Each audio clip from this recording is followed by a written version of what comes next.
श्री कृष्णा श्री कृष्णा श्री कृष्णा श्री कृष्णा। गुरुर्ब्रह्मा गुरुर्विष्णुः गुरुर्देवो महेश्वरः गुरुः साक्षात् परं ब्रह्म तस्मै श्री गुरवे नमः। तस्मै श्री गुरवे नमः। हरि ओम तत्सत्। पंचदशी एडावद् अध्यायम् 284வது श्लोकम्। प्रवृत्तावाग्रहो न्यायो बोधहीनस्य सर्वथा स्वर्गाय वापवर्गाय यतितव्यं यतोर्नुभिः।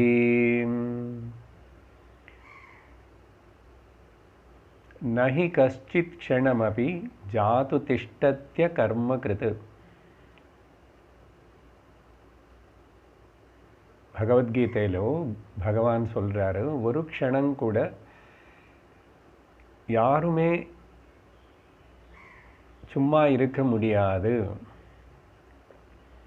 பிரக்ருதி ஜெய்ர்குணைஹி, பிரக்ருத்தினால எல்லாரும் பிரவர்த்திச்சு தான் ஆகணும். அப்போ பிரவர்த்திச்சு தான் ஆகணும்னு சொன்னால், நேத்தி முந்தா நேற்றுக்கு 2 நாளில் இங்கே நம்ம விசாரிக்கிற விஷயம் பிரவருத்தி நிவృత్తి விஷயம். பிரகிருதி பிரவர்த்திச்சுட்டு இருந்தால் கூட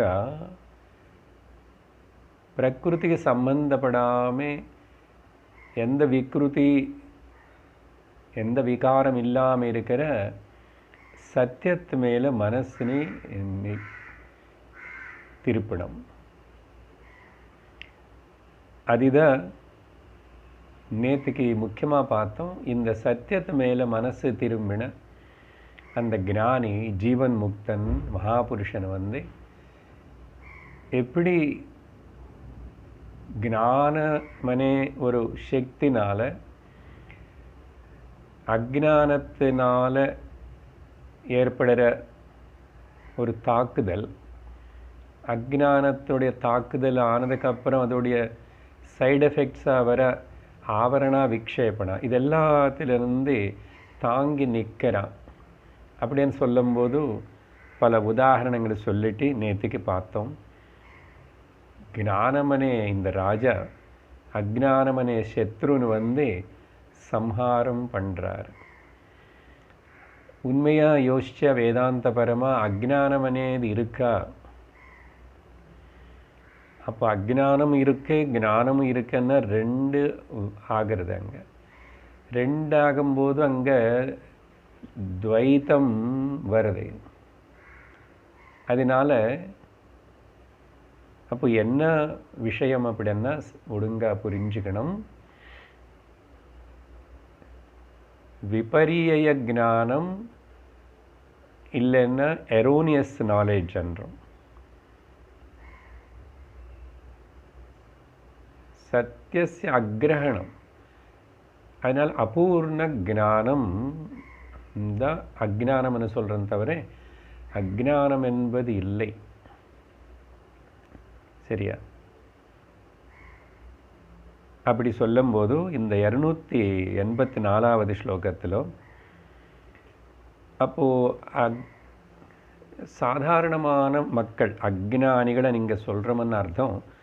சாதாரண மக்கள் சத்தியத்தினி தெரிஞ்சுக்கணுமனே, சத்தியமனேது ஒன்று இருக்குன்னு ನಾನು ಶರೀರಂ ಒಡಲ್ಗೆ ತಾಂಡಿ ನಿಕ್ಕರ ಸದ್ವಸ್ತು ಕೂಟಸ್ಥನ ಪರಮಾತ್ಮಾನಿ தெரிஞ்சிக்காதவங்க போதஹீனஸ்ய அவங்களுக்கு பிரவೃತ್ತಿயிலோ இருக்கிறது தான் நல்லதுன்னு சொல்லிட்டு சொல்கிறது நியாயம்தான் அப்படின்னு நேற்றுக்கு பேசிகிட்ருக்கிறோம். ஏன்னா அவங்க பிரவர்த்திக்கலைன்னா, ஆனால் பிரவர்த்திக்கும் போது தர்மபத்தமாக சாஸ்திரத்துக்கு அனுகுணங்காக பிரவர்த்திக்கணும். அவங்களுக்கு இன்னும் சில ஆசைகள் இருக்குது. ஸ்வர்க்கத்து மேலே ஆசை இருந்தால் கூட நீ ஸ்வர்க்கத்தினை சும்மா அடைய முடியும். கண்டிப்பாக அதுக்கு சிரமம் பட்டு தபஸு பண்ணி பல யாகம் யஜ்னங்கள் பண்ணணும் இல்லையோ, அதெல்லாம் பிரவருத்தி தானே. அப்புறம் பிரவர்த்திக்காம, அதுதான் இப்போ சொன்னது கீதா ஸ்லோகம், நஹி கஸ்தி க்ஷணம் அப்படி. அதனால் பிரவருத்தியில் இருக்கிறது பெட்டர் தான் சோம்பேறித்தனமாக இருக்கிறதுக்கு பதிலாக. நிவృత్తి అనేది சோம்பேறித்தனம் இல்லை தெரியுமா, ஞானத்தினால நிவృత్తి, நாட்டு அஜ்ஞானத்தினால சோம்பேறித்தனத்தினால வெறுப்பத்தினால நிவృత్తి கிடையாது நம்ம பேசுகிறது. அதனால பிரவர்த்திக்கிறது பெட்டர் தான். ஏன்னா அப்படி பிரவர்த்திக்கும் போது அவனுக்கு அட்லீஸ்ட் தெய்வ பக்தி, தர்மம், பக்தி, உபாசனா இந்த விஷயங்கள் இருந்து அட்லீஸ்ட் ஆஸ்திகனாவாதே இருந்துட்டு இருப்பான். ஆஸ்திகனா கூட இல்லைன்னா அதுக்கப்புறம் எனக்கு புதாக வேதத்தை இப்படி அந்தத்துக்கு வருவான். ஸோ அது ஆஸ்திகனாக இருந்த ஒரு நாளைக்கு இல்லைன்னு இன்னொரு நாளைக்கு கண்டிப்பாக அவன் வேதாந்தத்துக்கு வருவான். நிவృత్తి ஏற்படும், எல்லா மனுஷனுக்கும் நிவృత్తి ஏற்படும். சாதாரணமாகவே நிவృత్తి ஏற்படுறதில்லை, வைராக்கியம் வருதா இல்லையா. ஆனால் அது நம்ம சரியாக சத்தியத்தின்னு தேடுறதுக்கு, ஸ்வரூப அன்வேஷணத்துக்கு, தத்துவ விசாரத்துக்கு உபயோகப்படுத்தாமல் நிறைய பேருக்கு லோகத்தில் வைராக்கியம் வருது. அப்படி வைராக்கியம் விரக்தி தான் தற்கொலை பண்ணிக்கிறான், அப்படி தான் டிப்ரெஷனுக்கு போயிடுறான், அப்படி தான் விரமிச்சுக்கிறான், டைவர்ஸ் கொடுக்குறான், தூரமாக போகிறான், துவேஷிக்கிற எல்லாமே அந்த வைராக்கியத்தினால. அது என்னென்னா எனக்கு திருப்தி வரலை, இதில் நிறைய நான் நஷ்ட போயிட்டுருக்கேன், அடி வாங்கிட்டுருக்கேன்னு தெரியறது நிறைய பேருக்கு.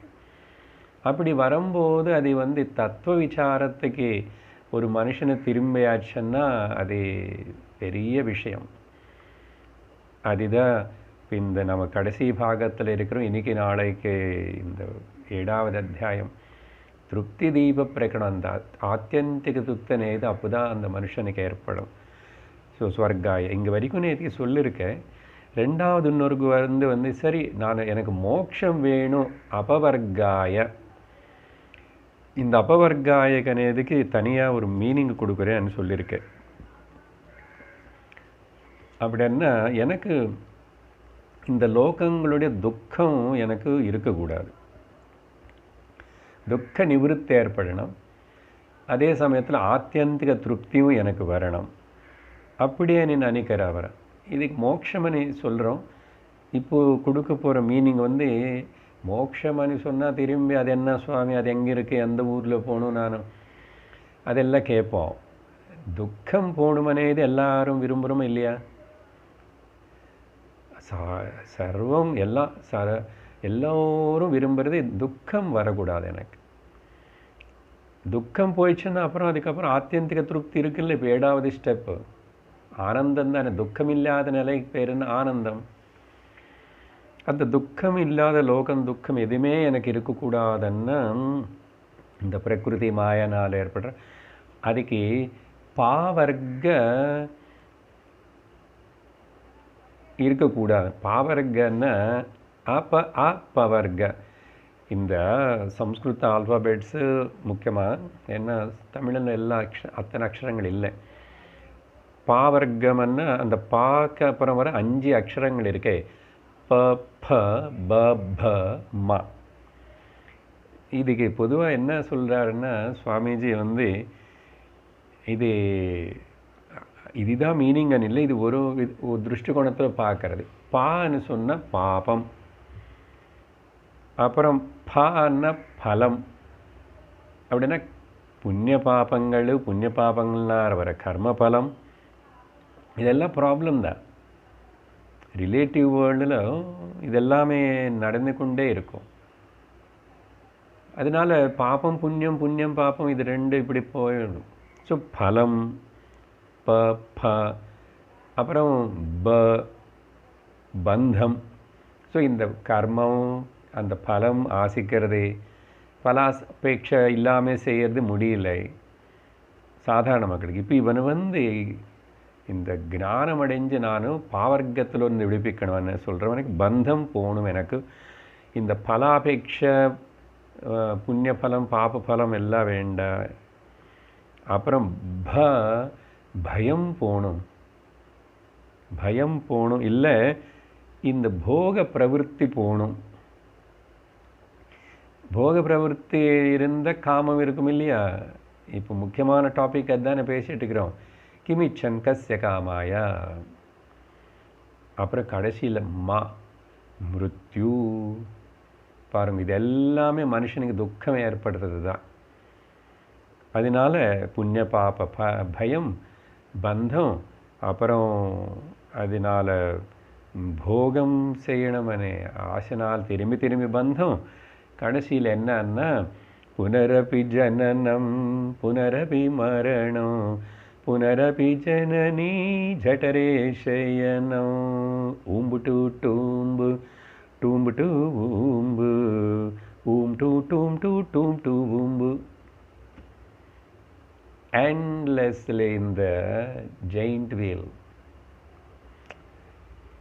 ஸோ ரெண்டுத்துக்காக ஒரு தர்ம மார்க்கத்தில் இருந்து நீ மேல லோகங்கள் அப்படின்னா ரொம்ப பசுத்தனமாக ராட்சச அசுரனாக இருந்துட்டு கீழேக்கு போகாமே, அட்லீஸ்ட்டு மோட்சம் பற்றி வேணுமனவங்களும் அவங்க அதில் பிரவர்த்திக்கிட்டோம், அதையும் பிரவருத்தி தான்.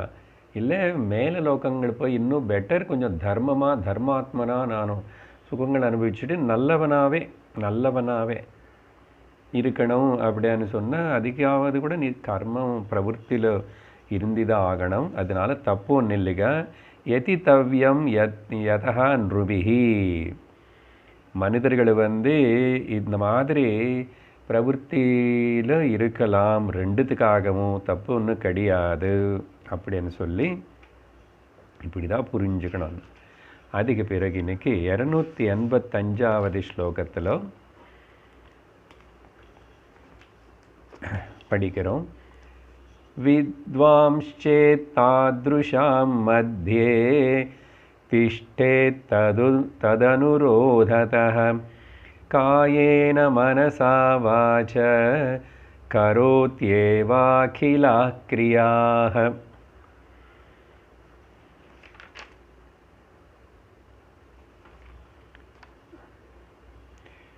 லோகத்தில் சாதாரண மக்களுக்கு கூட அஜ்ஞானிகளுக்கு கூட கூடி இருக்கும்போது ஞானியுடைய பிரவர்த்தனை. ஆனால் ஞானியும் சமுதாயத்தில் தான் இருப்பான், இல்லை எங்க கூட இருக்கலாம், கட்டாயம் கிடையாது அவருக்கு. ஆனால் ஞானி சமுதாயத்தில் இருந்தால் தான் நிறைய பேருக்கு பிரயோஜனப்படும். ஆனால் கட்டாயப்படுத்தலை சாஸ்திரம். இப்போ இந்த சாஸ்திரம் நமக்கு கிடைச்சது சொல்லிக் கொடுக்கணுன்னா சங்கராச்சாரியராவது இந்த உபனிஷத்துகள் சொன்ன ருஷிகளாவது இவங்க எல்லாரும் சமுதாயத்தில் இருந்துதானே சொல்லி கொடுத்ததுனால தானே குரு பரம்பரையாக வந்துடுது சதாசிவ சமாரம்பாம். அதனால அவருடைய ஞானியுடைய பிரவர்த்தனை நடவடி எப்படி இருக்கணும், எப்படி இருக்கும். அவர் ஏதாவது துராகிரகத்தினால அப்படின்னு இன்சிஸ்ட் பண்ணுறது, எல்லோரும் நீ மாற்றணும், எல்லோரும் ஞானத்தை தான் வரணும், எல்லோரும் உடனே ஆத்ம ஞானம் பற்றி பிரயத்தனம் பண்ணணும், இப்படியெல்லாம் இன்சிஸ்ட் ஏதாவது பண்ணுற மாதிரி அப்படி இருக்குமா அவனுக்குன்னா, அப்படியெல்லாம் அவர் துராகிரகத்தோடு இருக்கவே மாட்டார். உண்மையான ஞானி, ஸ்வரூப அத்வைத நிஷ்டை ஏற்பட்ட ஞானி.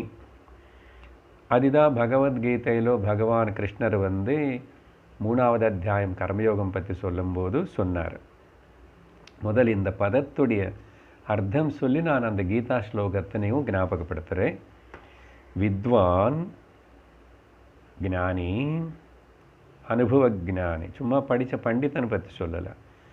தாத்ருஷாம் மத்தியே, அப்படிப்பட்ட சாதாரண பெரும்பாலும் இந்த உபாசனா கர்மா பக்தி எது இல்லாமல் வாழ்க்கையில் ஒரு சாப்பிட்டுட்டு தூங்கிறது, அனுபவிக்கிறது, சம்பாதிச்சுக்கிறது, கடமைன்னு எது அப்படி இல்லை. சாதாரண அந்த இக்னோரண்ட் பீப்புள் அவங்கள எல்லாரும் கூட திஷ்டேச்சேத், அவங்களுக்கு நடுவில் கூட இருந்த சுற்றி 10 பேர் 15 பேர் அவங்க இருப்பான்னு வச்சுக்கோ. ஆசிரமம் இருந்தாலும் ஆசிரமம் இல்லைன்னாலும், கிளாஸ் எடுத்துகிட்டு இருந்தாலும் கிளாஸ் எடுக்கலைன்னாலும், இல்லை குடும்பஸ்தனாகவே இருந்தால் கூட, ஞானி குடும்பஸ்தனாக இருந்தால் கூட அவங்களுக்கு மத்தியில் இருக்கும்போது தத் அனுரோததः அந்த சுற்றி இருக்கிற மக்களுக்கு எப்படி நம்ம பிரவர்த்திச்சா அவங்களுக்கு நல்லது ஏற்படும், நல்லது ஹிதம் ஏற்படும், அவங்கள பிரியத்துக்காக பண்ணுற மாதிரி முதல்ல ஆக்ட் பண்ணுவார். எல்லாமே ஆக்ஷன் தானே, ஞானிக்கு நல்லா ஆக்ட் பண்ண தெரியும். பிரியத்துக்காக இல்லாமல் ஹிதத்துக்காக. அப்போது அவங்களுடைய மனோநிலை பார்த்தே அவங்களுடைய லெவலுக்கு வந்து இறங்கி காயேன மனசா வாச்சா 3 இன்ஸ்ட்ருமெண்ட்ஸ்னு வந்து உபயோகப்படுத்திட்டு என்ன பண்ணுவார், அகிலாக கிரியாக கரோதி ஏவ. அதனால இங்கே உடனே எல்லாரும் கண்டிப்பாக வேதாந்தம் படிக்கணும், உபனிஷத்து எடுங்கோ அப்படின்னு சொல்ல மாட்டார். அதனால தான் நிறைய ஞானிகளின் லோக்கலத்தில் பார்க்குறோம், சமுதாயத்தில் இருந்து. ஏன்னா நிறைய பேருக்கு எப்படியோ ஏன கேன பிரகாரேன அவங்கள நல்ல வழியிலோ முதல்ல வைக்கணும். தர்மத்தை கொஞ்சம் கொஞ்சமாக இன்டைரக்டாக சொல்லி தரணும், சொல்லி கொடுக்காம சொல்லி கொடுக்கணும். Teaching without teaching. அப்படி என்ன பழத்துக்குள்ள ஊசி ஏற்றின மாதிரி என்ன தெரியக்கூடாது. அப்படி என்ன நோக்கம் என்ன, அவங்களின் பிரெயின் வாஷ் பண்ணணுமா, இவருக்கு என்ன அது அப்புறம் சொல்லுவாங்க, இவருக்கு ஒன்றும் இல்லை, ஒரு பிரயோஜனம் இல்லை. ஆனால் ஈஸ்வரனுடைய காரியமாயுது நல்ல மார்க்கத்தில் எல்லாரும் நடக்க வைக்கிறதுக்காக.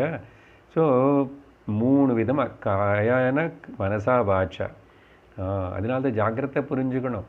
ஒரு ஞானி நிறைய பேசுகிறாரு அப்படின்னு சொன்னால் அவர் ஞானி இல்லைனோ, மௌனமாக இருந்ததுனால ஞானனோ, எந்த கர்ம காண்டத்தில் ஈடுபடாமல் பூஜை பண்ண மாட்டார், சுவாமிக்கு முன்னாடி உட்கார மாட்டாருன்னா ஞானனோ, உட்கார்ந்தாதான் நல்ல ஞானம். இப்படியெல்லாம் எந்த விதம் எடுத்துக்கூடாது, இங்கே நல்லா புரிஞ்சுக்கோங்க.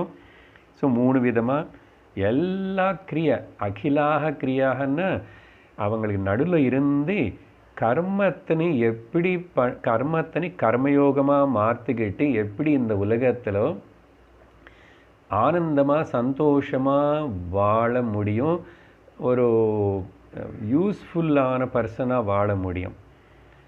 2 யூஸ்ஃபுல்லான நமக்கு நம்ம யூஸ்ஃபுல்லாக ஆகணும், சுற்றி இருக்கிறவங்களுக்கு யூஸ்ஃபுல்லாக இருக்கிறோமோ இல்லையோ, ஆனால் நஷ்டம் ஏற்படுத்தக்கூடாது. அந்த வகையில் பார்க்கும்போது இங்கே இன்ஸ்பிரேஷனோட இன்வால்மெண்ட்டோட ஒரு வேலை செய்யும்போது எப்படி லோகத்தில் நீ குடும்பத்தில் குடும்பம் நடத்தும், ஆஃபீஸு இப்போ பரவாயில்ல, அது ப்ராக்டிக்கலாக ஞானி அவங்கள கூட இருந்து டிமான்ஸ்ட்ரேட் பண்ணி வாழ்ந்து காட்டுவார். எதுக்குன்னு சொன்னால் அந்த லௌகிகர்களுடைய ஆத்தியாத்மிக உன்னதி எப்படியாவது. ஏன்னா கர்மயோகம் சித்தசுத்திக்கு தானே, தவறைகள் எல்லாருக்குள்ளே இருக்கும். முதல்ல மைனஸ் பாயிண்ட் இல்லாத மனுஷனே இல்லை. ஆனால் கொஞ்சம் கொஞ்சம் மாறணும் எல்லாரும். அதனால் எல்லாரும் சம்மதிக்கணும் நம்ம முதல்ல. ஞானியுடைய லட்சணம் அது. அப்படி அந்த ஆத்தியாத்மிக வளர்ச்சிக்கு வேண்டிய விதமாக அவங்கள இந்த மவுளு பண்ணுறதுக்கு, ஆனால் அப்படி பண்ணுறாருன்னே தெரியாத மாதிரி அவங்களுக்கு எல்லாத்துலேயும் வேலையில் இறங்குவார். அதனால தான் சில ஆசிரமங்கள் சில மகாத்மாக்களுக்கு சுற்றி பெரிய இன்ஃப்ராஸ்ட்ரக்சர் இருக்கும். அது சுத்தமாக தப்புன்னு சொல்லக்கூடாது. அது எத்தனையோ பேருக்கு வழிகாட்டுறது, கர்மயோகம் மூலமாக, பக்தி மூலமாக, பஜனை மூலமாக, சேவா மூலமாக, எப்படியாவது அந்த ஈகோலெஸ் ஆக்ஷன் பண்ணுறது பல விதமாக. ஸோ அப்படி இருக்கும்போது என்னென்ன என்னென்ன கற்றுக்கணும் ஆத்தியாத்மிக வாழ்க்கையில் உன்னத்துக்கு. ஆத்தியாத்மிகத்தில் நீ கடைசியில் அந்த சத்தியத்தனை உணர்றதுக்கு நீ அதிகாரியாக இருக்கணும்னா என்னென்ன தகுதி இருக்கணும். பொதுவாக சாதன சதுஷ்டய சம்பத்தி பற்றி நம்ம அங்கங்கே பேசிகிட்டு இருக்கிறோம். இப்போது சிம்பிளாக எப்படி புரிஞ்சுக்கிறோம் இந்த இடத்துல, சின்சியாரிட்டி டிரான்ஸ்லேஷன் கூட வேண்ட எல்லாருக்கும் தெரியும். பங்க்சுவாலிட்டி, தைரியம், கரேஜ், அப்புறம் ஆத்ம கௌரவம், செல்ஃப் எஸ்டீம் இருக்கணும், ஹானஸ்டியோடு இருக்கணும், நம்ம எல்லாரையும் நம்ம நம்பணும், நம்மளை எல்லாரும் நம்புற மாதிரி நம்ம வாழ்க்கை, ஹானெஸ்டி. ஸோ இதுதான் லோகத்தில் வேலை. அப்புறம் நல்ல சந்தோஷமாக சீர்ஃபுல்னஸோடு எது செஞ்சான்னு கூட அதை சந்தோஷமாக பண்ணணும், விரும்பி பண்ணணும். அப்படின்னு அர்த்தம் என்ன? செய்யறதுக்கு முன்னாடியும் சந்தோஷமாக ஆரம்பித்ததுக்கப்புறமும் சந்தோஷமாக செய், முடிஞ்சதுக்கப்புறமும் சந்தோஷமாயிரும். அப்படின்னா சாட்டிஸ்ஃபேக்ஷன் அந்த இருக்கணும் ஒர்க்கில். அதனால தான் சின்ன வேலையாக, அது வீட்டில் சமையல் ரூமில் வேலையா, ஆஃபீஸில் வேலையா, பெரிய மினிஸ்டரை ஏதாவது ஆகட்டும், நம்முடைய ஒர்க் இஸ் வர்ஷிப் பண்ணி இப்படி ஞானி அவங்களை நடுவில் இருந்து பண்ணி காட்டுவார். இதுதான் பகவான் கிருஷ்ணர் கீதையிலோ நபுத்திபேதம் ஜனயேத் அஜ்ஞானாம் கர்ம சங்கினாம் ஜோஷயேத் சர்வ கர்மாணி வித்வான் யுக்த சமாச்சரன். ஸோ இப்படி அஜ்ஞானிகளுக்கு நடுவில் இருக்கும்போதும் அவங்களுக்கு தெரியல, புரியல, ஏதோ தப்பான நோஷன்ஸ் எல்லாம் வச்சுக்கிட்டு இருக்காங்க. அதனால் உடனே எல்லாரும் கரெக்டாக எல்லோரும் ஒரே மாதிரி இருக்கணும்னு எதிர்பார்க்கக்கூடாது. அதனால் உடனே அவங்களுக்குள்ள அவங்க எதிலும் நம்பி எந்த இடத்துல இருக்கிற அந்த இடத்துல இருந்து அவங்கள ஷேக் பண்ணி அவங்கள கீழே இழுக்கக்கூடாது. அவங்களுக்குள்ளே இருக்கிற அந்த கொஞ்சம் ஈடுபாடு அவனை செய்கிறது கூட இல்லாமல் மாதிரி புத்தி பேதம் நான் ஜனயேத்து, கன்ஃபியூஸு பண்ணக்கூடாது. அதுதான் அர்த்தம். அஜ்ஞானிகள் கர்மன்னு செஞ்சுட்டு இருந்த, கர்மத்தில் ஈடுபட்டு இருந்துட்டு லோகத்தில் இருக்கிறவங்க அவங்களே உற்சாகப்படுத்திட்டு நல்லது பண்ணு, ஆக்டிவாக இருக்கணும், ஆனால் பங்க்சுவலாக பண்ணு, சின்சியராக பண்ணு, அது கொஞ்சம் எதிர்பார்க்காம பண்ணு, பலம் எப்படியும் வரும் அப்படி இப்படின்னு சொல்லி அவங்களுக்கு கர்ம சங்கினாமனே என்ன பண்ணுமா ஜோஷயத் சர்வ கர்மாணி. அவங்க என்னென்ன பண்ணுறாங்க சர்வ கர்மாணின்னு சொன்னால் குடிக்கிறவனை குடியனே என்கரேஜ் பண்ண மாட்டார். ஆனால் முதல்ல அவனை வெறுக்கக்கூடாது, சொல்லாமே அவனை திருத்தணும். அப்போது அங்கே அன்பு, கருணா, கன்சர்ன்ட் இப்படியெல்லாம் இருந்தால் செய்ய முடியும். ஆனால் ரொம்ப பொறுமை வேணும். இவர் எதுவுமே எதிர்பார்க்காதனால ஞானி அது பண்ண முடியும். சாதாரண மக்களுக்கு அப்படி அவளுந்த அளவுக்கு கன்சர்ன்டு, கருணா, தயா காட்ட முடியல, ஏன்னா எதிர்பார்க்குறோம். ஸோ வித்வான் இந்த நல்ல ஞான நிலையில் இருக்கிற யுக்தனாக இருக்கிறவர் சமாச்சரன் சமயக்கு இவர் ஆச்சரித்து பண்ணி காட்டணும். சும்மா டீச்சிங் ப்ரீச்சிங் மட்டும் பத்தாது. அதனால தான் ஞானிகளே அவங்க பார்த்தே நிறைய நம்ம தெரிஞ்சுக்கலாம், கற்றுக்கலாம். அதனால தான் வீட்டில் கூட அம்மா அப்பானை பார்த்து தான் குழந்தையே உண்மையாக கற்றுக்கும். ஸ்கூலுக்கு போனால் கூட அப்படி தான் டீச்சரு சுற்றி இருக்கிறது எல்லாம் பார்த்து கற்றுக்கும். அதுதான் ரோல் மாடல். எப்போவுமே நமக்கு சுற்றி இருக்கிற என்விரான்மெண்ட் அப்படி இருந்தால் ஆட்டோமேட்டிக்காக மாறுவாங்க. அப்படின்னு சொல்லிட்டு ரொம்ப முக்கியமான கருத்து ஞானியோடைய லட்சணம் பற்றி சொல்லி அதுக்கப்புறம் ஞானி அதே முமுட்சுகளுக்கு நடுவில் இருக்கும்போது அவர் எப்படி பிஹேவ் பண்ணுவார், அதே மாதிரி இருப்பாருன்னா இல்லையா? முமுட்சுகர்களுக்கு சீக்கர்ஸ் ஆஃப் த ட்ரூத், சத்தியத்தினை உணரணும்னு விரும்புகிற அவங்களுக்கு நடுவில் இருக்கும்போதோ எப்படி இருப்பார் అనేది 286வது ஸ்லோகத்தில் ஏஷ மத்தியே புபுத்சானாம் யதா திஷ்டேத் ததா புனः போதயேஷாம் கிரியா சர்வாः தூஷயந்த்யஜது ஸ்வயம். இந்த ஞான மார்க்கத்தில் போகணும்னு விரும்புகிறவங்க நிறைய ஸ்கிரிப்சரல் ஸ்டடி பண்ணணுமனே இல்லை குருவாக அவரை நம்பி சில பேர் உட்கார்ந்து அவர் கூடவே அங்கே தங்கிட்டு கற்றுக்கணும்னு ஆசைப்படுறவங்களா இருக்கும்போது அதனால தான் மகாத்மாஸ் நம்ம சுவாமிஜி கூட அவர் எங்களுக்கு கூட டீல் பண்ணுறது இன்ட்ராக்ட் பண்ணுற விதானம் வேறையாக இருக்கும். சாதாரணமான லிசனர்ஸு பக்தாளன்னு சொல்கிறோமே டிவோட்டிஸ் அனே சுவாமியுடைய ஃபேன்ஸ் அவங்கள கூட அவர் டீல் பண்ணுற விதானம் நிறைய வித்தியாசம் இருக்கும். பிகாஸ் எனக்கு அனுபவம் எல்லாம் இருக்கும். ஏன்னா சுவாமிஜி கூட இருந்தோம், வாழ்ந்தோம், படித்தோம். எப்படி எல்லாம் ஸ்ட்ரிக்டாக இருப்பார் எப்படின்னு என்டையர்லி அது டிஃப்ரெண்ட்டாக இருக்கும்.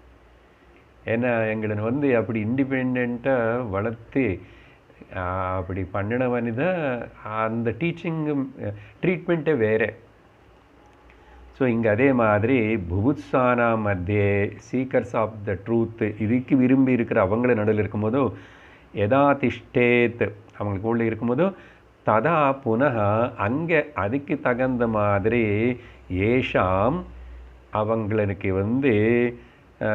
போதாய அவங்களுக்கு புரிய வைக்கிறதுக்கு அவங்க என்ன நிலையில் இருக்காங்க, அவங்க இப்போ இங்கேருந்து எப்படி இன்னும் சத்தியத்துக்கு பக்கம் கொண்டு போனவனே என்ன சொல்லுவாரம் அங்கே சர்வாக கிரியாக தூஷயன் எல்லா கர்ம காண்டத்தினு கிரியல்னு ஈடுபடுறது ஆக்ஷன் ஓரியன்டாக இருக்கக்கூடாது, அதுக்கு எனர்ஜி வேஸ்ட் பண்ணிக்கூடாது, சாஸ்திர அத்தியனம்ல ரொம்ப ஈடுபடணும் அப்படின்னு சொல்லிட்டு அவரே ஸ்வயம் அவரே ത്യജിച്ചെன்னா ஞானி என்ன இப்போ சன்னியாசி தான் ஞானியாக இருக்கணும்னு அவசியம் இல்லைன்னு சொல்லிட்டோம். குருஹஸ்தன் கூட ஞானியாக இருக்கலாம்.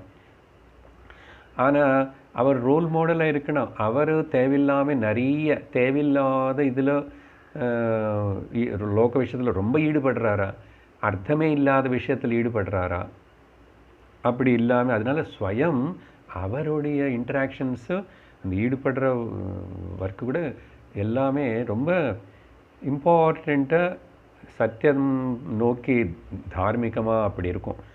அதனால ஸ்வயம் தெஜத்து அவர் விட்டி கொடுத்துட்டு தியாகம் பண்ணி ஓகே அப்புறம் அந்த சிஷ்யர்களாவோ முமுட்சுர்களாக இருக்கிறவங்கக்கிட்ட அவங்களுக்கு கூட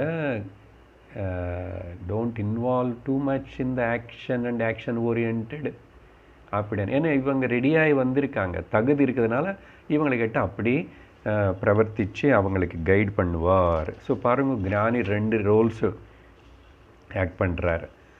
இப்படி இருக்கும்போது உடனே கேள்வி வரும், அப்போது என்ன ஞானி இப்படி ஏமாத்துறாரா? 2 ரோல்ஸு போட்டுட்டு அவங்கள கூட இருக்கும்போது அப்படி இருக்கிறாரு, இவங்களை கூட இருக்கும்போது இப்படி இருக்கிறாருன்னு சொல்லிட்டு தப்பாக புரிஞ்சக்கூடாது. இப்படி 2 விதமாக பிரவர்த்திக்கிறாரு. இது சம்மதமாக இது தப்பு இல்லையோ? Why he behave like that அப்படின்னு கேட்டால் அடுத்த ஸ்லோகத்தில் 287வது ஸ்லோகத்தில் அந்த விஷயம் வருது. Okay, dual policy. ஞானி இப்படி அவங்கள கூட அப்படியெல்லாம் பண்ணும், நிறைய நல்லது பண்ணும், நல்ல காரியம் பண்ணும், நிறைய தீர்த்தயாத்திரைக்கு போ, நிறைய தர்மம் பண்ணும், தானம் பண்ணும், சர்வீஸ் பண்ணும், சேவை பண்ணும், இப்படியெல்லாம் என்கரேஜ் பண்ணுறோம். ஆனால் அதே ஸ்டூடெண்ட்ஸாக அவங்கக்கிட்ட study, intense focusing of the mind, நிதித்தியாசனம், கான்டெம்ப்ளேட், அப்படி மௌனமாக இருக்கிறது, லோன்லியாக இருக்கிறது, இப்படியெல்லாம் நியமங்கள் சொல்லுவாள். அவித்வதனுசாரேண விருத்திர்புத்தஸ்ய யுஜ்யதே ஸ்தனந்தயானுசாரேண வர்த்ததே தத்பிதாயதஹ. ஒரு நல்ல உதாரணோட இந்த கேள்விக்கு பதில் சொல்கிறாரு. ஒரு அப்பா வீட்டில் 2 குழந்தை இருக்கு, ஓகே, இல்லை 3 குழந்தை இருக்கு. இங்கே சார் இப்போ எல்லாம் ஒரே குழந்தை தானே. ஓகே, பொதுவாக அந்த பெரிய பையனும் 5 வயசோ 6 வயசோ அப்படி இருக்கான். அப்புறம் நடுவில் இன்னொருத்தரும் 3-4 வயசில் இருக்கான். இன்னொரு குழந்தை இப்போதான் 1 வயசு, இன்னும் பேச்சு கூட வரல, அப்படி ஒரு குழந்தை இருக்கு. அதனால நீங்கள் சொன்னார் ஸ்தன்யதான்னா பால் குடிக்கிற வயசு. அப்படி இருக்கும்போது சக்லிங் சைல்டன் இப்போ 3 பேர் கூட ஒரே மாதிரியாக பிஹேவ் பண்ணுவார் அப்பா இல்லையே. அவித்வான் அனுசாரேண புத்தஸ்ய விருத்திஹி. இந்த வைஸ் பீப்புள் ஏன் இப்படி 2 விதமாக பிரவர்த்திக்கிறாருன்னா, 2 விதமாக என்ன, அவர் 100 பேர் கூட டீல் பண்ணால் 100 பேர்னு கூட சமாளிச்சுக்கிட்டு கூட கூட சேர்ந்துக்கிட்டு போகக்கூடிய திறமை இருக்கு. அதனால தான் ஞானிகள் மகாத்மனில் டீச்சர்கிட்ட பல வகையானவங்க எல்லாரும் வருவாங்க, பல லெவலில் இருக்கிறவங்க வருவாங்க, சில வாட்டி பைத்தியக்காரங்களோடு வருவாங்க, ரொம்ப ரௌத்ரம் கோப சுவாவம் இருக்கிறவங்களும் வருவாங்க. ஆனால் எல்லாரையும் மொத்தத்தில் சமாளிச்சுட்டு போகணும். ஸோ இந்த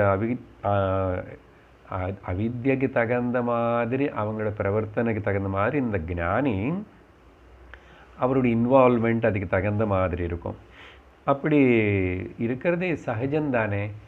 ஏன் ஏதோ லோகத்தில் வீட்டில் பாரு, ஒரு அப்பா 3 குழந்தைகள் இருந்தால் 3 குழந்தைகளோட வயசுக்கு தகுந்த மாதிரி அவன் கூட பிஹேவ் பண்ணுவார். இப்போ 1 வயசு பால் கொடுக்குற குழந்தை கூட அந்த 8 வயசு குழந்தைனை கண்டிக்கிற மாதிரி திட்டுற மாதிரி டிசிப்ளின் அதெல்லாம் பண்ண முடியும், பண்ணுவாரா? இது சின்ன குழந்தை, இது இன்னும் எப்படி ட்ரீட் பண்ணணும், அப்படி தானே ட்ரீட் பண்ணணும். அதே மாதிரி தான் ஸ்தனந்தய அனுசாரேன அந்த சின்ன குழந்தை எப்படி பால் குடிக்கிற குழந்தை கூட தத் பிதா வர்த்ததே, அப்பா எப்படி பிஹேவ் பண்ணுறாரோ இந்த மகாத்மர்கள் ஞானிகள் குருகள் கூட அப்படி தான். சந்தேகம் தீர்ந்து போச்சா? ஓகே. அப்படின்னு சொல்லி இந்த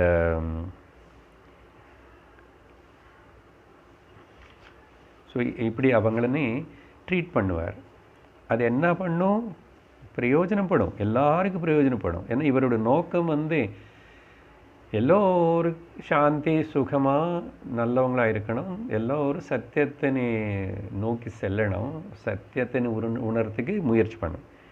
அப்போ அதுக்குள்ளே ஆஸ்திக புத்தி முன்னாடி சொன்ன மாதிரி பக்தி கொஞ்சம் இதெல்லாம் வளரும், தர்மமாக இருக்கிறது அப்படின்லாம். அப்புறம் என்னாகும், அப்படி இருந்து பண்ணும்போது கொஞ்சம் கொஞ்சம் கொஞ்சம் இந்த ஞானி மகாத்மா சொல்கிற விஷயம் மேலே நம்பிக்கை வரும். அதனால் முதல்ல அவங்கள எப்படியாவது என்ன பண்ணணும், அட்ராக்ட் பண்ணணும். அட்ராக்ட்னா இது தப்பாக புரிஞ்சக்கூடாது. அவங்கள எப்படியாவது இவர் பக்கம் கொண்டு வந்துக்கணும், பிரேமையோட அன்போட கன்சர்னோட அப்படி பண்ணி அதுக்கப்புறம் கொஞ்சம் கொஞ்சம் இவர் சொல்கிறது கரெக்டு தான், இது நல்லது தானே, அவனுக்கு நம்பிக்கை வரணும் இல்லையோ. ஸோ அந்த நம்பிக்கை நீ உருவாக்குற வரைக்கும் அவங்களை எப்படி கைட் பண்ணமோ அப்படி பண்ணுவார். அதுக்கு பிறகு எப்படி பண்ணுவார் இந்த வேலைன்னா, மறுபடியும் அந்த அப்பாவுடைய எக்ஸாம்பிள்னே வச்சுட்டு இங்கே சொல்கிறார் பாருங்க.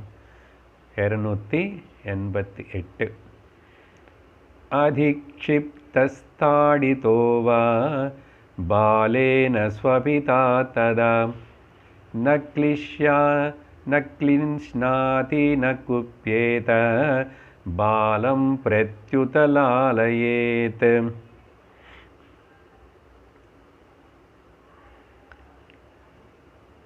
ஸோ மேலே சொன்னால் அந்த அப்பா சின்ன குழந்தைனே பார்க்குற மாதிரி, பெரிய குழந்தை ட்ரீட் பண்ணுற விதானம் வேறு மாதிரி. அப்போ அதே தான் இதோ ஞானி இப்படி தான் பிரவர்த்திப்பார். ஸோ ஞானி அவருக்கு சுற்றி இருக்கிற நிறைய பேர் எப்படியோ எதுக்கோ வந்தாங்க, விரும்புகிறாங்க. இல்லைன்னா சில பேர் கிட்ட கூட வரலை, தூரத்துலேருந்து கூட சில பேர் அதிக்ஷிப்தா அவமானப்படுத்துவாங்க, தப்பு தப்பாக பேசுவாங்க, கிண்டல் பண்ணலாம், இல்லை பக்கத்தில் வேணுமனு வந்து கூட சில வாட்டி அந்த தெரியல பார்ப்போம், தெரியாதனால அந்த கௌரவ பாவமோ மரியாதை பாவமோ ரெஸ்பெக்ட் இது எல்லாமே கூட பிரவர்த்திப்பாங்க சில பேர். சரியா? அதனால அது எல்லாமே எதுவுமே கண்டிக்காமே அதிக்ஷிப்தா அபி தாடித்தவாக அபி சில வாட்டி தாடித்தகன்னா இங்கே ஆமாம் பல ஞானிகளுன்னு பல குருகளுன்னு பல சிஷ்யர்களாக வந்து முதல்ல வேணும் வேணும்னு வந்து அதுக்கப்புறம் அவங்கள பற்றி தப்பாக ப்ராபகாண்டா பண்ணி தப்பாக இது பண்ணி பல கஷ்டங்களுக்கு ஆளாக்கின கதைகள் நிறைய இருக்கு. சந்த ஏகநாத் மகாராஜ் வாழ்க்கையில் நின்று தெரியும் இல்லையோ, அவர் கோதாவரியில் காலையில் குளிச்சுட்டு வரும்போது அந்த பக்கத்தில் இருக்கிற ஒரு முஸ்லீம் அவர் வந்து இவரை எப்படியாவது அவமானப்படுத்தணும், தொந்தரவுப்படுத்தணும், அவர் கோபம் வர மாதிரி செய்யணும் அப்படின்னு துவேஷபாவம் இருக்கு. ஏன்னா ஹிந்துக்கள் பிராமணர்கள். அவர் வரும்போது இவர் வெத்தல் போட்டுட்டு துப்புவார். ஏகநாத் மகாராஜ் திரும்பி போய் குளிச்சுட்டு வருவார் நதியில். இவர் திரும்பி துப்புவான்.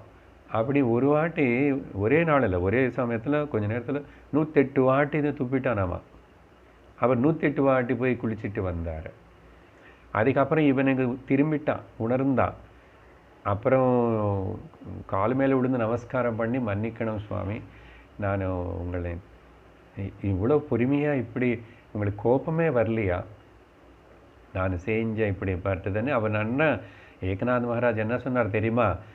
என்னப்பா நீ இப்படி துப்பினதுனாதானே இன்னைக்கு எனக்கு வந்து அந்த கோதாவரி நதியில் குளிக்கிறதுக்கு 108 வாட்டி குளிக்கிறதுக்கு எனக்கு வாய்ப்பு வந்தது. இல்லைன்னா நான் பண்ணுவானோ? பாருங்க எப்படி அந்த சிச்சுவேஷன் எப்படி பாசிட்டிவாக எடுத்துக்கிறாங்கன்னு. அதுக்கு ரொம்ப அந்த அதை பழகணும். அப்படி சுற்றி எப்படிப்பட்ட சிச்சுவேஷன் இருந்தால் கூட இது எனக்கு ஒரு பாடம், இது எனக்கு ஒரு பரீட்சை, இதில் நான் எப்படி சமாளிக்கிறேனேது கடவுள் இன்னும் டெஸ்ட் பண்ணுறார். என்னோடய ஆத்தியாத்மிக வாழ்க்கை இது ஒரு பரீட்சைன்னு சொல்லிட்டு எடுத்துக்கணும். அதுக்கு பிறகு அந்த மனிதனும் ஏகநாத் மகாராஜுடைய சிஷ்யனாகி பெரிய ஆள் ஆகிட்டார். பார்த்துறீங்க? ஸோ மனுஷன் மாறுறதுன்னு வந்து அவங்களை கண்டிக்கிறதுனாலையோ ஸோ இந்த மாதிரி இப்படி நடக்கும்போது ஸோ இங்கே அப்பாவோட எக்ஸாம்பிள். இப்போ அந்த சின்ன குழந்தை அஜ்ஞானனால தானே இது பண்ணுறாரு. நான் சரீரமே இல்லை, இது நானே துப்பின சரீரம். இன்னொரு எக்ஸாம்பிள் சொல்லியிருக்கேன்னா, ரமணரோட வாழ்க்கையில் கூட மலை மேலே இருக்கும்போது இப்படி தான் ஒரு பிச்சைக்காரனை ஏமாத்துறதுக்காக இவர் பேசாமல் உட்கார்றதுனால அது சாக்காக எடுத்துக்கிட்டு அவர் அங்கே உட்காரும்போது முன்னாடி வர துணி போட்டு உட்காந்துட்டு அங்கே பார்க்க வரத்துக்கு வர மக்கள் எல்லாருன்னு இந்த பையனுக்கு அப்போ ரமணர் சின்ன வயசு, இந்த பையனுக்கு நான் தான் அந்த குண்டலினி அதில் அனுப்பி விட்டுட்டேன். அதனால தான் அவன் மௌனமாக உட்காந்துருக்கான். அதனால் அப்படி இப்படி எல்லாம் இதை பேசுவார். பேசிட்டு அவங்கள எல்லோரும் காசு போடுவாங்க. அவன் அந்த காசு எடுத்துக்கிட்டு போயிடுவான். திரும்பி நாளைக்கு வருவான். இப்படி பண்ணிகிட்டே இருக்கிறான். பகவான் ஒன்றும் கண்டிக்கலை, பேசுறதில்லை. இடம் மாற்றிட்டு பகவான் ஆனால் இடம் மாற்றி ஒரே இடத்துல இருக்கிறது இல்லை. அந்த காலத்தில் மலை மேலே சுற்றும் போதாவது அந்த மான் தோட்டத்தில் மாறி உட்காரும்போது இவனுக்கு கோபம் வந்து, நீயே ஒரு இடத்துல உட்கார்ந்தாதானே நான் தினந்தோறும் அங்கே வந்து மக்கள் கரெக்டாக அங்கே வருவாங்க, உனக்கு ஒரு நஷ்டம் இல்லை, எனக்கு ஆனால் லாபம். அப்போது ஏன் இப்படி பண்ணுறேன்னு சொன்னான். ஆனால் சொன்னான்னு பகவான் பேசலை, கண்டிக்கல. அடுத்த நாள் இன்னொரு இடத்து போய் உட்கார்ந்தேன். அதுதான் கோபம் வந்துச்சு, பகவான் மேலே துப்பிட்டேன். இது பிற்காலத்தில் யாரோ கேட்குறாங்க, இப்படி நடந்துச்சாமே பகவானே, அவனை யாரோ அவனை காட்டு வரான், துப்பிட்டான் உங்களை மேலே, என்ன பண்ணிட்டீங்கன்னா என்ன பண்ண தொடச்சிக்கிட்டோம் நாய். ஏன்னா இந்த உடம்பு நானே துப்பி இது ஜடமானது தானே, நானே இது வந்து அப்படி பார்க்க வேண்டியதானே. இப்போ என்ன அவனை துப்பிட்டேன் என்ன போய் பார்த்தீங்களா? இதெல்லாம் நமக்கு வந்து ரொம்ப எக்ஸாஜரேஷன் பண்ணி சொன்ன மாதிரி இருக்குது. நம்ம சின்ன விஷயத்துக்கு நம்ம வாழ்க்கையில் அந்த அளவுக்கு பெருசாக நடக்கலைன்னா கூட குடும்பத்தில் வந்து சுற்றி இருக்கிறவங்கள வந்து எங்கே அவமானம். அதனால் மான அபிமானங்கள், லாப நஷ்டங்கள், சுக துக்கே சமய கிருத்வா லாபோ ஜெயா ஜெயோ. சும்மா பகவத்கீதை இந்த ஸ்லோகங்கள் எல்லாம் ப்ராக்டிக்கலாக ப்ராக்டிஸ் பண்ணணும், நம்ம வாழ்க்கையில் நம்ம பண்ணணும். ஸோ இங்கே என்ன சொல்கிறாரு, அதே மாதிரி அந்த குழந்தை, குட்டி குழந்தை, ஞானி பற்றி சொல்லிட்டேன் எக்ஸாம்பிள்ஸு இந்த ஸ்லோகத்தில். குட்டி குழந்தை வந்து சில வாட்டி அதுக்கு தெரியாது, தெரியாமல் ஏதோ பேசும். அது இப்போ தான் பேச தொடங்கிச்சு. அதனால் கொஞ்சம் அவமானப்படுத்துகிற மாதிரி இப்படி அப்படின்னு சொன்னது கேட்காம அப்படி சொல்லும், ஏதாவது பண்ணும். அப்புறம் சில வாட்டி அடிக்கும், அப்பான்னு அடிக்கும், அம்மான்னு அடிக்கும். இல்லையே குழந்தை குட்டி தெரியாது, காலை வச்சு வதைக்கும், முடி பிடிச்சி பிடிங்கும் முடி. இப்படியெல்லாம். ஸோ பாலேன அப்புறம் அந்த அப்படி பண்ணும்போது அந்த அப்பாவுக்கு ஸ்வபிதா ததா ந கிளிஷ்ணாதி, அவர் துக்கப்பட மாட்டார். அது மட்டும் இல்லை, கோச்சிக்க மாட்டார். ந குப்பியதா, you won't feel any pain. குழந்தை அடித்தா கூட பெயினாக நினைக்க மாட்டார், கோபம் வராது. ஆனால் அதுக்கு பதில் கான்ட்ரடியாக என்ன ஆகுமான பிரத்யுத பாலம் லாலயேத்து, அவன் செய்கிற அந்த இன்னோசென்ட் அண்ட் இக்னோரென்ட்டு, முதல்ல குழந்தை மோர் இன்னோசென்ட்டு, அது அந்த வயசில் அப்படி பண்ணும்போது அது பேச்சு எல்லாம் கூட அப்பாவுக்கு இன்னும் சந்தோஷம் வரும். அப்புறம் நிறைய கூப்பிட்டு கட்டி பிடிச்சிட்டு முத்தம் கொடுக்கும். லாலையேத்து, இதுதான் ஞானியோடைய விஷயத்தில் இப்படி நடக்கிறது இல்லையா? ஸோ அப்படியானே அந்த அப்பா குழந்தை எக்ஸாம்பிள்னே. அதனால் டீச்சர், குரு ஆர் மகாத்மா ஞானிகள் பகவான் ஈஸ்வரன் எப்படி லோகபிதாவோ இவங்களை கூட லோகபிதா. அதனால தான் त्वमेव माता च पिता त्वमेव बन्धुश्च सखा त्वमेव அப்படின்னு சொல்லிட்டு அதுக்கப்புறம் 289வது ஸ்லோகத்தில் அதே மாதிரி அப்படின்னு இன்னும் கொஞ்சம் விவரிக்கிறார் இந்த விஷயத்தனை. ஓகே, 89 எப்படி இப்போ ஞானி பற்றி சொல்லலையே, மேலே அப்பா பற்றி தான் சொல்லிட்டாரு. நான் கூடவே உங்களுக்கு ஞானி பற்றியும் சொல்லியிருக்கேன். பார்க்கலாம் இவர் ஸ்லோகத்தில் என்ன சொல்கிறாரு. அப்புறம் இன்னும் ஏதாவது கூட நம்ம உதாரணம் சிந்திக்கலாம். வந்தால் நிந்திதஸ்தூயமானோ வா வித்வான் அக்னைர்ன நிந்ததி நஸ்தௌதி கிந்து தேஷாம் ஸ்யாத் யதா போதஸ்ததா சரேத். ஸோ ஞானி விஷயத்தில் கூட இதே மாதிரி தான்ப்பா. அந்த குழந்தைகிட்ட அப்பா எப்படி பிஹேவ் பண்ணாரோ, நிந்திதா.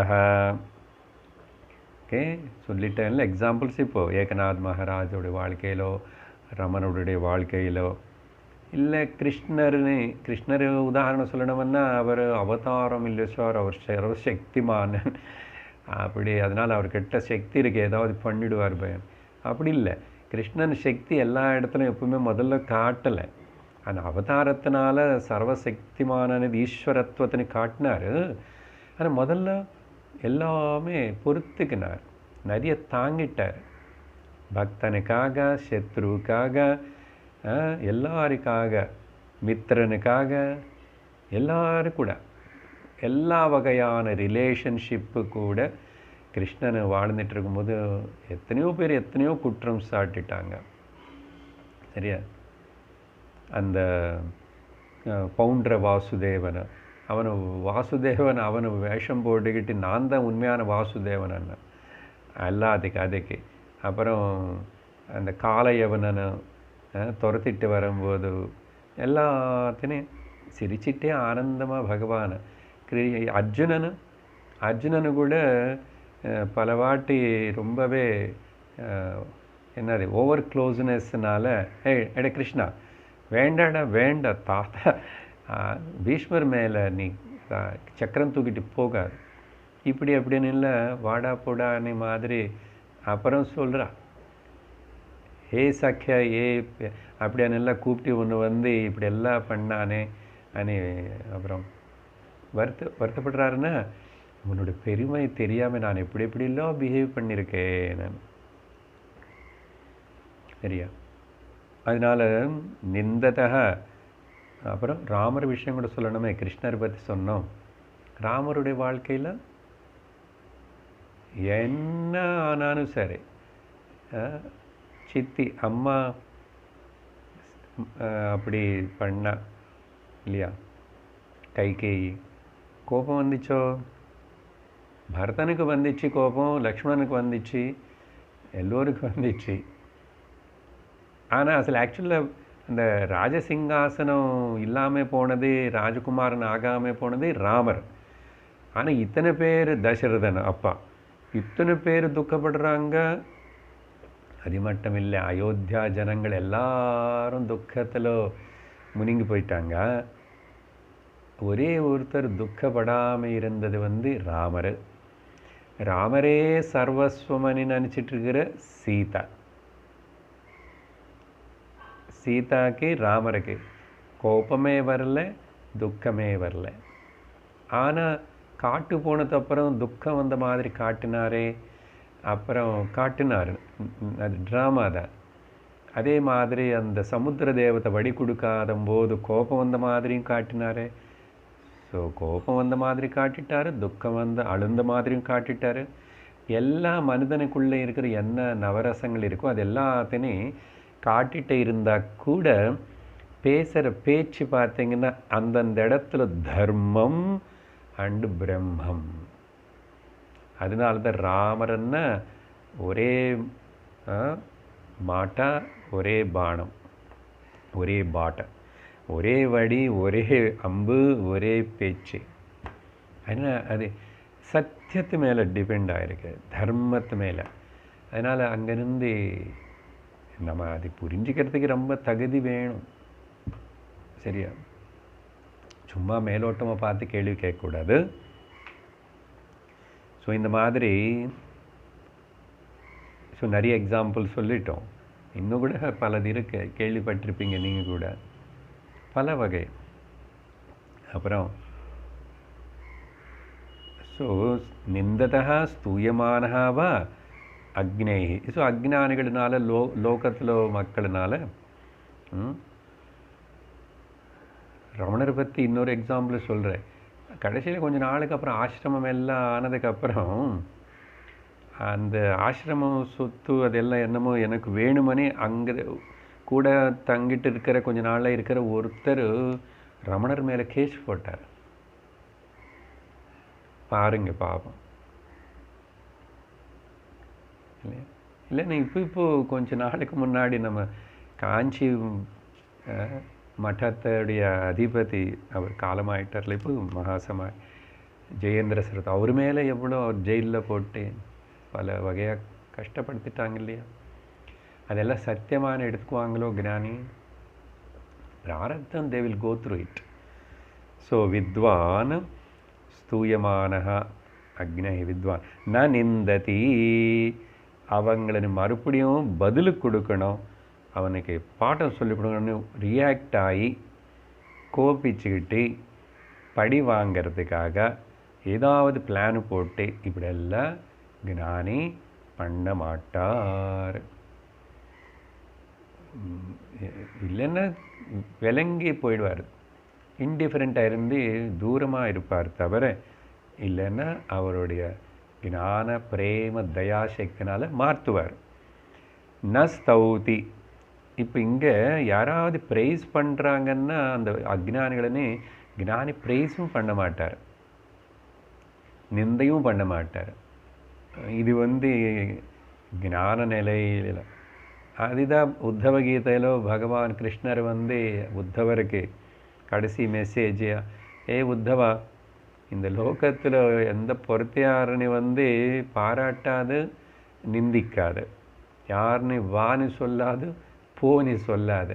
அப்படின்னு அர்த்தம் என்னன்னா, பேலன்ஸ்டாக சமஸ்தித்தில் இருந்து டீல் பண்ணணும் லோகத்தினி விவகாரத்தினி. இல்லைன்னா கஷ்டம். இல்லைன்னா நமக்கு எப்படி தான் நம்ம ஆனந்த நிலையிலோ இது எல்லாத்தையும் சுற்றி இருந்தால் கூட இருக்க முடியும்? ஏன்னா இதெல்லாம் ஸ்வரூபத்தில் இது எதுவுமே நடக்கலை. என்னோடய ஸ்வரூபத்துக்கு இதுக்கு சம்பந்தமே இல்லை. கடலுடைய கரையில் இருக்கிற அலைகளுக்கு சமுத்திரம் நடுவில் இருக்கிற அந்த ஜலம் கம்பீரம் அசையாமல் இருக்கிறது. எப்படி ஒரு சம்பந்தம் இல்லாத சம்பந்தம். ஆனால் அங்கேருந்து அப்படியே பார்த்துட்டே இங்கே என்னமோ நடக்கிற மாதிரி இருக்கு, ஆனால் அங்கே ஒன்றும் நடக்காத மாதிரி இருக்கு. பார்த்தீங்களா? இந்த நடந்துட்டு இருந்தால் கூட நடக்காத மாதிரி இருக்கிறது, நடக்காமல் இருந்ததுக்கு மேலே நடக்கிற மாதிரி காணப்படுறது தான் பகவான் ஒரு கிரந்தி ஸ்லோகமாக பகவத்கீதையில் நாசதோ வித்யதே பாவஹ. இல்லைன்னா கர்மண்ய கர்மய பஷ்யேத் அகர்மணி ச கர்மய. சபுத்திமான் மனுஷேஷு. பல இந்த சத்தியத்தினை சொல்றதுக்காக சொல்லப்பட்ட ஸ்லோகங்கள். சத்தியம் என்ன? மாற்றம் எதுவுமே இல்லாதது, மாறாதது.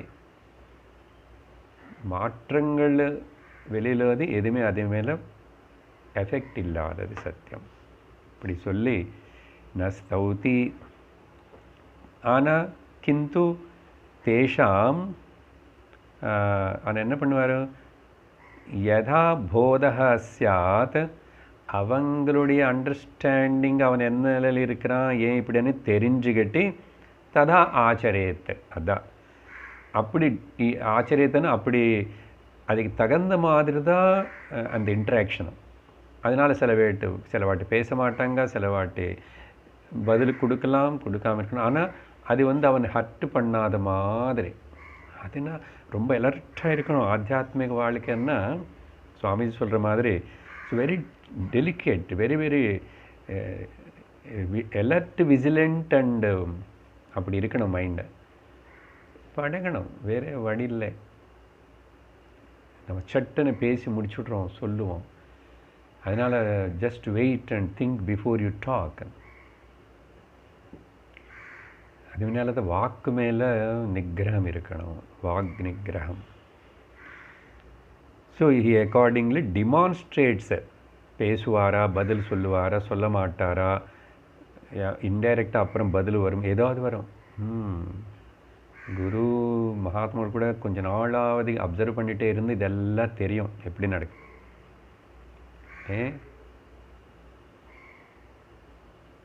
சுவாமிஜி எங்களுக்கு கிளாஸ் இதெல்லாம் எடுக்கும்போது அப்போ இல்லை இப்போ கூட பயமாக தான் இருக்கும் அவர்னு. ஆனால் இன்னொரு பக்கம் பார்த்தா அவர் தான் உண்மையான அப்பா, உண்மையான அம்மா. ஹவு லவ்வபிள் ஹீ இஸ் அப்படின்னு தோணும். ஆனால் திரும்பி தனியாக இருந்துட்டு பேசும்போது அந்த டிஸ்டன்ஸு, பயம்னா கௌரவம் தான், அந்த ரெஸ்பெக்ட் இதெல்லாம் அது அப்படியே எப்பவுமே அவர் சொல்லி இல்லை. அந்த டீச்சிங் அவங்களோட வாழ்க்கையில் அப்படி வர்றது. அதே கூட இருக்கிற எங்களுக்கு அனுபவம். பகவத்கீதையில் இதுக்கு சம்பந்தப்பட்ட ஸ்லோகத்தினை நம்ம இன்னும் ஞாபகப்படுத்துக்கிறோம். ஸோ விஷயம் புரிஞ்சதா? ஞானியோடைய ஸ்திதி, ஞானத்தினை பாராட்டுறாரு நேத்திலிருந்து. இப்போ ஞானி இன்னும் அப்படி ஞானி ஞானம் ரெண்டு வேறு இல்லை. గీతలో భక్తి యోగం పற்றி சொல்லும்போது ద లాస్ట్ బట్ వన్ శ్లోక 12వ అధ్యాయతిలో తుల్య నిందాస్తుతిర్మౌని సంతుష్టో ఏన కేనచిత్. துல்லியமாக சமமாக இது நிந்த and Stuti, the price and abuse ரெண்டுத்தனே சமமாக பார்க்குறவர் தான் ஞானி. ஸோ இப்படி இவர் ஸ்துதி மௌனி என்றார். ஞானிக்கு இங்கே பேர் மௌனி என்றார். மௌனின்னா பேசாமல் இருக்கிறவர்னு அர்த்தம் இல்லை. ஞானி தான் மௌனி, மௌனி தான் ஞானி. ஞானி வெளியில் பேசிகிட்டு இருந்தால் கூட உள்ள மௌனமாக தான் இருக்கார். இதோ இப்போ சமுத்திரத்தோட எக்ஸாம்பிள் சொன்னானே அந்த மாதிரி. ஸ்துதி மௌனி. அப்புறம் சந்துஷ்டா ஏன கேனச்சித், எப்படிப்பட்ட சிச்சுவேஷனில் இருந்தானோ, எப்படி போயிட்டுருக்குந்தானு சுற்றி பக்கத்தில் பிராரப்தம் இதெல்லாம் மக்கள் பல வகையான விதமாக பிரவர்த்திச்சுட்டு இருந்தால் கூட சந்துஷ்டன்னா இஸ் ஹாப்பி வித்தின் ஹிம்செல்ஃப். அது அப்படியே ஏற்றுக்குவார். கண்டென்ட் எப்படி இருக்கிறது அது நல்லதாக இருக்க. Whatever is there, whatever is happening is good only, that is fine ஏனிச்சது. அப்படியே அனிகேதா ஸ்திரமதி பல பல லட்சணங்கள் எல்லாம் சொல்கிறாரு. அப்படி இருக்கிற பக்தனு தான், ஞானி பக்தனு தான் எனக்கு ரொம்ப பிடிச்சவர்னு சொல்கிறார் கிருஷ்ணர் அங்கே. சரி, அப்படி சொல்லிட்டு அதுக்கப்புறம்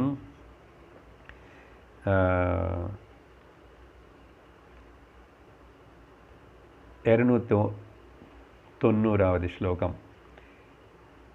ஏனாயம் நடனேனாத்ர புத்ததே காரியமேவ தத் बुध्यते कार्यमेव तत् अग्निप्रबोधान्नैवान्यत् कार्यमस्त्यत्र तद्विदः. இவர் இப்படி ரெண்டு விதமாக பிஹேவ் பண்ணுறாரு. சாதாரண லௌகிக மக்கள், ஏன்னா ஞானி கூட இருக்கும்போது அசல் ஞானிகள் சந்திப்பாங்களா, அவங்களுக்கு எந்த டிஃப்ரென்ஸ் இருக்குது, அங்கே எதுவுமே இருக்காது, பேச்சு இருக்காது, ஒன்று இருக்குது, ஜஸ்ட் சந்திச்சா. பட் அஜ்ஞானிகளுக்கு நடுவில் தானே ஞானி இருந்த லோகத்தில் பிரயோஜனப்படும். அதனால் அப்படிப்பட்ட ஞானி இப்படி பிஹேவ் பண்ணுறாரு. எதே இப்போ ரெண்டு விதமாக பிஹேவ் பண்ணுறாரு அப்படின்னு சொல்கிறோம். அது சாதகர்களுக்கு கூட ஆகட்டும், சாதாரண மக்களுக்கு கூட ஆகட்டும். என்ன பர்பஸ், அவருக்கு என்ன லாபம், ஓகே, எந்த உத்தேசம் வச்சுக்கிட்டு எது எதிர்பார்த்துக்கிட்டு எந்த லாபத்துக்காக இப்படி இருக்கார், வாட் ஹி எக்ஸ்பெக்ட்ஸ், பர்பஸ் என்னன்னு அர்த்தம், லாபனோட உத்தேசம் என்ன, எதுக்கு அப்படி பிரவர்த்திக்கிறாருன்னு சொன்னால் அந்த ஸ்லோகத்தில் இங்கே ஏன அத்திர அயம் நடனேன, எதுக்கு இப்படி இவர் எப்படி யாரு கூட எப்படி ட்ரீட் பண்ணி எப்படி இன்ட்ராக்ட் பண்ணான்னு பிஹேவ் பண்ணால் கூட பை உச்சன் எந்த விதமான இவருடைய ஞானியோடைய இன்டராக்ஷனும் ட்ரீட்மெண்ட் வித் தி அதர்ஸ் அடுத்தவங்களை கூட அது எல்லாமே கூட இந்த முக்கியமாக இந்த மக்கள் கூட புத்தியதே தத்து, அவங்களுக்கு எப்படியாவது என்ன நீ கேட்டீங்களே என்ன லாபம் வரைக்கும் என்ன உத்தேசமனே, எப்படியாவது அவங்களுக்கு அந்த சத்தியம் பக்கம் ஆத்ம பக்கம் அவங்களோட திருஷ்டினே திருப்ப முடியுமா அப்படின்னு சொல்லி புத்தியதே ஓன்லி அவங்க சத்தியத்தினை உணரணும். அது தவிர அதுக்கு தகுந்த மாதிரி தத்து காரியம் ஏவ, அதுக்காக அவர் பண்ணுறாரு. காரியம் ஏவன்னா ஷுட் பி டன்னு இருக்கேன். ஷுட்டன்னா கமாண்ட், கம்பல்சரி. அப்படின்னா ஞானிக்கு ஒரு இன்ஸ்ட்ரக்ஷன். அதனால தத்விதா அந்த wise people should done only அதுக்காக தான். அவனுக்கு எப்படியாவது மனசில் புத்தியில் அவனுக்கு ஞானம் ஏற்படணும், ஞானம்காக முயற்சி பண்ணணும், ஆத்ம தத்துவத்துக்காக அவனுக்குள்ளே இந்த ஆத்தியாத்மிக பாரமார்த்திக சத்தியம் மேலே இன்ட்ரெஸ்ட்டு உருவாக்கி அவனுக்கு தெரிய வச்சு அவனை உணர மாதிரி செய்யணும். அதுக்காக தான் இவங்க என்ன இன்ட்ராக்ஷன் பண்ணால் கூட அத்திர அக்னஹ பிரபோதாத், அவங்களுக்கு எப்படியாவது அந்த பிரபோதனம் ரிவீலிங் த ட்ரூத், அதுக்காக தவிர அந்நத் காரியம் ந ஏவ அஸ்தி, அது தவிர வேற எந்த நோக்கமும் கிடையாது. பாருங்க, உண்மையான டீச்சிங் குருஸ்தானில் அந்த வியாசபீடம் எல்லாம் பேசுகிறாங்கன்னா பணத்துக்காகவோ பேருக்காகவோ புகழுக்காகவோ ஃபாலோயர்ஸுக்காகவோ, நல்ல கவனிங்கோ, இம்பார்ட்டண்ட். இது மாதிரி லோகத்தில் இப்படி எல்லாம் சில பேர் அப்படி இருக்காங்களே. ஒரு பாகவத சப்தாகம் நடத்தணும்னு சொன்னால் 15 லட்சம் 5 லட்சம் இங்கே இருக்கு ரேட். அவ்வளவு கேட்டு பாகவத கதை சப்தாகம் பண்ணுறாங்க. அப்போ அவங்க பக்தாளும் கிடையாது, நல்ல ஸ்ட்ரெயிட்டாகவே சொல்லலாம், ஞானிகளும் கிடையாது. ஏன்னா கிமிச்சன் கஸ்ய காமாய அப்படின்னு சொல்லும்போது இத்தனை லட்சம் வேணும், இப்படி தான் இருந்தால் நான் வருவேன் சொல்லுவேன்னா அது அப்புறம் என்ன, அதை நான் தியாகராஜ கீர்த்தனைகள் பாடுவேன், எனக்கு ரொம்ப டிமாண்டு, நிறைய பேர் கூப்பிடுறாங்க. அதனால் இப்போ எனக்கு இந்த வருஷம் ரேட்டு வந்து மார்கழியில் 50,000 கொடுக்கணும். போன வருஷம் 40,000 வாங்கிட்டு இருக்க, இப்படியெல்லாம் சொல்லி போய் அங்கே தியாகராஜன் ஒரு பேரு கெடுத்துட்டு, ஓகே, தெரியல இப்படி பப்ளிக்கை சொல்லலாமா வேண்டாம். அப்போ எப்படி சார் அவங்களுக்கு பணம் வேணும்னு? ஏன் நீ கடவுளுக்காக பாடி கடவுளுடைய பக்தினி ஞானத்தினி லோகத்தில் மக்களுக்கு அப்படி கொடுத்தா, ஏன் ஃப்ரீயாக கொடுத்தா என்னாகும்? இது ஃப்ரீயாக தவிர உனக்கு எப்படி தியாகராஜர் அவருடைய காப்பிரைட் எல்லாம் எழுதி வச்ச இந்த கீர்த்தனைகள் எழுதிட்டார். நீ ஒரு கீர்த்தனை பாடிட்டு அது ரொம்ப ராகமாக அப்படி இப்படி பாடின்னு சொல்லிட்டு கைத்தட்டி உனக்கு அதுக்கு பாராட்டுதலில் வாங்குறேன். நீ ஏன் ஃப்ரீயாக பண்ண? உனக்கு கடவுள் உனக்கு சாப்பிட்றதுக்கு கட்டுக்கிறதுக்கு வேண்டிய துணி தரமாட்டானோ? பாருங்கோ, பக்தி ஆத்தியாத்மிகம் வந்ததுக்கப்புறம் if the money becomes the front runner, danger. ஞானி அப்படி இல்லை. உங்களுக்கு உதாரணத்துக்கு சொல்கிற பாருங்கோ, இப்படி இருந்த பகவத்கீதையில் ஒரு ஸ்லோகம், யத்யதாச்சரதி ஸ்ரேஷ்டா தத்தத் தேவே தரோஜனா சயத் பிரமாணம் குருத்தே லோகஸ்ததனு வர்த்ததே.